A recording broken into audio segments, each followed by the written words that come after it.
ادھر تک پہنچے تو کہ اللہ کا بندہ ہمارے برابر میں سے تیزی سے نکل کے گیا. اس ٹائم میں کہتا رہا پانی نہیں پینا ہے, زہر میرا بھائی, پانی نہیں پینا, زہر میرا. تب چھوڑ کے واپس آ گئے. ہماری ٹرین میں سے 2 آدمی زبردستی سے اترے تھے کہ بھائی ہمیں حاجت ہے, ہمیں جانا, ہم بھرپور سے جائیں گے. کہتے بھائی دیکھو بڑا مسئلہ ہے, ٹرین پیچھے چلی گئی ہے, ادھر جاؤ گے خطرناک راستہ ہے, بہت تو خراب ہے. میں کہا نہیں, میں ابھی لگتا ہے ابھی آ جاتے ہیں. وہ گئے, لوٹ کے نہیں آئے. صبح کے وقت وہ ٹرین رات بھر وہیں کھڑی رہی. صبح پھر ریورس کیا اس کو, تو وہ ان کی دونوں کی لاشیں پڑی ہوئی تھی. اور پھر وہاں سے امرتسر جو تھا وہاں اسٹاپ تھا اس کا, لیکن پتہ نہیں اللہ کا کرم ایسا ہوا کہ اس کا پتہ نہیں ڈرائیور مسلمان تھا یا کوئی بڑا نیک آدمی تھا, کوئی بھی تھا. اس نے اتنی اسپیڈ سے امرتسر سے نکالی گاڑی, اتنی اسپیڈ ہے کہ کبھی ہم سوچ نہیں سکتے تھے کہ ہم نے کہیں الٹ نہ جائے, اتنی اسپیڈ تھی. اور وہ دونوں سائڈ پہ اس کثرت سے کھڑا تھا, آرمڈ, فل آرمڈ. ہماری ٹرین سیفلی آ کر اسٹریٹ اوے کہیں نہیں روکی اور لا کے واگا بارڈر پہ روکی. اور وہاں جب اترے تو آرمی بھی کھڑی تھی, پولیس بھی کھڑی تھی. عجیب منظر تھا سر. وہ آج تک ہمارے سامنے آتا ہے, روح آ جاتی. بے شک یہ بہت تکلیفیں وہ ہمارے تیسری ٹرین جو ہمارے ساتھ جو بات چلی, وہ 6,500 آدمی تھے, سب صاف ہو گئے. جس میں ہمارے محلے کے بہت سے لوگ تھے, لیڈی تھی, بچے تھے, کاٹ کے پھینک دیا اور لیڈیز کو اٹھا کے لے گئے. لیکن جی وہاں باغا کے اسٹیج پہ آ گیا, وہاں سے ہمیں لاہور لیا ہے آپشنلی. وہ کیمپ بنا ہوا تھا, والٹن کا ایک کیمپ بڑا مشہور تھا. والٹن پہ نہیں سے الگ تھا ایک کیمپ. جگہ کیا کون سی جگہ تھی, اوپن جگہ تھی, سامنے لگائے ہوئے تھے. اور وہاں ہمیں بہت سارے جو تھے اس ٹرین کے آدمی اور بھی ہوں گے, وہ وہاں کے ہو گئے. یہاں اتفاق ایسا ہوا کہ ہمارے ماموں کے ایک قلمی دوست تھے, تاج کمپنی کے مالکوں میں سے. اس لیے کہ وہ اکثر و بیشتر مضامین یا اشعار وغیرہ لکھتے تھے. ان کا ایک رسالہ نکلتا تھا, اس میں ان کا چھپتا رہتا تھا. اس لیے ان کے قلمی دوست ہو گئے تھے. تو ماموں نے آ کر ایک دن تو رکے, ان کا خیال آیا ان کے پاس ایڈریس تھا ان کا, اتفاق چلو بھائی ان سے رابطہ کرتے ہیں. تو انہوں نے وہاں سے کسی صورت سے ان سے رابطہ کر لیا. رکھا کہ ٹیلیفون تھا وہاں پہ, تو لاہور میں تو نمبر تھا ایک, میرا ان سے رابطہ ہو گیا. وہ بیچارہ خود گاڑی لے کر ہمارے وہاں آ گیا اور آ کے ہم سے کہا کہ آپ میرے ساتھ چلیں. تو میں اور ماموں ان کے ساتھ ان کی گاڑی میں آئے. تو وہ سیدھے انارکلی میں ہم کو لے کر آئے. انارکلی سناٹا پڑا ہوا تھا, سارا وقت دکانیں بند پڑی تھی. تو میں کہا دیکھو بھائی یہ سارا آپ کا ہے, یہ آپ کی ملکیت ہے, جو چاہو وہ لے لو. جس دکان کا مکان کا کہو گے ہم آپ کو تالا توڑ کے آپ کو بٹھا دیں. یہ سرکاری ڈسیزن ہے جو آپ کو بتا رہے ہیں. فی الحال اگر کاغذ آپ کو نہیں ملے گا تو یہ نہ سمجھے کہ آپ انس رہے تھے, آپ بیٹھ جائیں. اور اس میں ایسا تھا کہ اوپر رہائش تھی, نیچے دکان تھے کسی کے. کہ انارکلی تو کل بھی مشہور تھا, آج بھی مشہور ہے. انہوں نے بہت ہم سے کہا, ماموں نے کہا ہاں بھائی آپ بالکل صحیح کہتے ہیں, لیکن ہمارے 2 بزرگ وہاں بیٹھے ہوئے ہیں, جب تک ہم ان سے اجازت نہیں لیں گے اس وقت تک نہیں. تو وہ ہمارے ساتھ آئے واپس. ہم نے آ کر بتایا کہ جی ایسے ایسے معاملہ ہے. انہوں نے کہا کہ جی ہم نے کہا یہ حکومت کا انتظام ہے, کوئی غیر قانونی کوئی کام نہیں ہے, اور جلدی میں کوئی کاغذ نہیں کوئی ایشو ہو سکتے اس وقت. والد صاحب تو اتنے نہیں بولے, لیکن ہمارے پھوپھا جو تھے نا وہ ہاتھ بولے ہو گئے. تو اچھا پاکستان اس لیے بنایا تھا لوگوں کے گھروں کے تالے توڑے, خبردار ادھر گئے ہو تو ہاتھ لگائے ہو تو. سب سے بزرگ ہمارے پھوپھائی تھے, بہت خوشامد کی ہمارے بیچارے. تاج کمپنی کے مالک نے بڑی خوشامد کی. ایسا نہیں ہوا, جب انہوں نے کہہ دیا تو نہیں ہوگا. خیر ہم 2-3 دن پھر وہاں رکھے. ہم کو پھر وہاں سے ملتان شفٹ کر دیا. ملتان میں باقاعدہ ارینجمنٹ تھا جیسے ہم وہاں سے اترے وہیں سے ہمیں گاڑی میں بٹھایا بس میں ایک قسم کے اور ایک جگہ لے کے آیا جس کا نام تھا وہاں پہ 5 ایکڑ زمین کا حصہ تھا جس کے باقاعدہ اس پہ وہ لگا ہوا تھا آپ کا کیا ٹیوب ویل جو ہوتا ہے ٹیوب ویل لگا تھا سبزی وغیرہ لگی ہوئی تھی یہ اتنی آباد تھی وہ ہمیں کو باقاعدہ لاٹ کیا دوسرے دن میں کاغذ دے دیا تھا یہ لیجیے صاحب آپ کا یہ بھی آپ کا وہ ٹھیک ہے وہ بات نہیں میں نے کہا بھائی اب ہمارا تو سروس کا معاملہ چاہیے یہ تو ہمارا بس کا ہمارا کام تھوڑی ہے یہ سب تو بہرحال یہ ہوا والد صاحب کو وہاں پر ایک ڈپارٹمنٹ تھا بیت المال کے نام سے یا کیا نام تھا اس میں ان کو اکاؤنٹ کے حساب سے تو اکاؤنٹنٹ تھے اکاؤنٹ سے جانتے تھے زیادہ ان کو اکاؤنٹنٹ کہتے تھے وہاں پہ کر دیا وہیں ہمارے خالہ بھائی کو لگوا دیا اور مجھ سے کہا میں نے اچھا بھائی اپنا حصہ لیتے تو مجھ کو گرزاوار کرتا سلسلہ قانون گو کا جس کو کہتے ہیں قانون گو کا اس کے واسطے ہم کو سلیکٹ کیا لیکن وہیں ریلوے کی ایک جگہ نکل گئی ہم نے کہا اپنا ویسے کام نہیں ہے ہم اپنے ریلوے کے آڈٹ ڈپارٹمنٹ میں مجھے سروس مل گئی ٹھیک ہے اور 2 مہینے کے بعد معلوم ہوا کہ ہمارا کام یہ تھا کہ اسٹیشنوں کا جا کر انسپیکشن کرنا باقاعدہ آڈٹ انسپیکشن ٹھیک ہے تو 1.5 سال تقریباً میں نے وہاں سروس کی وہاں خبر ملی الور میں کہ مجھے کہ ہمارے الور والے جو ہے وائے جوت زیادہ تر خیرپور میں آباد ہو گئے ہیں کچھ حصہ جاگیرداری کے نام سے ان کو دے گیا اچھا اتفاق میں بتاؤں راجہ غزن فرلی ایک منسٹر تھے ہمارے الور میں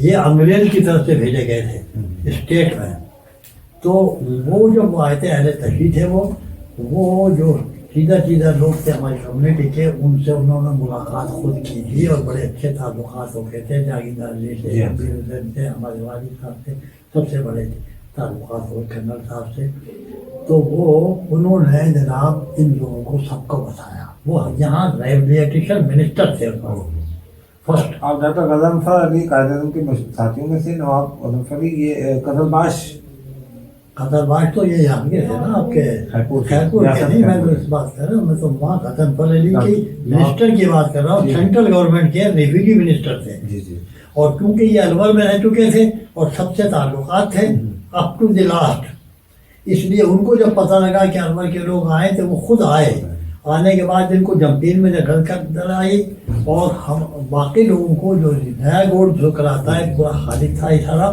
یہ پورے کا پورا ہمارے الور والوں کو جانے سے کہہ کر دلوائیے گا جو باتیں کچھ بھی کوئی کریں لیکن غضنفر علی نے نواز صاحب سے دلوایا گیا ہمارا ہر طریقے سے ہر ارینجمنٹ ہو چکا تھا عابد نے بھی کہا کہ بھائی یہاں ٹھیک ہے ہم نے کہا ٹھیک ہے لیکن جب ہمیں یہ بات ہوئی لے گیا چلو یار اپنے لوگوں میں چلتے ہیں میں نے کہا چلو تو وہ بھی آ گئے تھے ہم بھی آ گئے ہم آ گئے حیدرآباد اگلا پڑا ہوا اب تو ملتان کے بعد حیدرآباد